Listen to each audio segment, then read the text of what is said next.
Hello, in this video I want to show you how to fix the problem when you have stable internet connection, but you cannot use your browser or Google Play Store or any network related apps in OPPO Air Pad.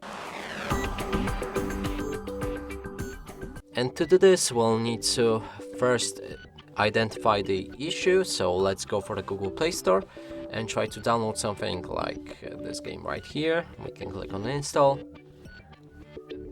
And right now it's in a pending mode and it's stuck like this forever. Game won't download for all eternity.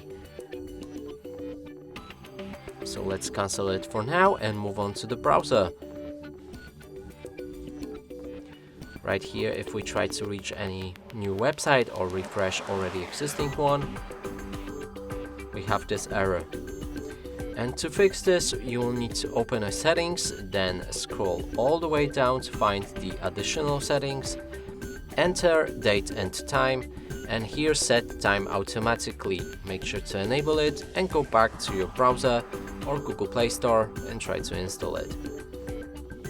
Now it begins, and the same is with Google Chrome, so we can try to reach the website again. Yep, it works fine.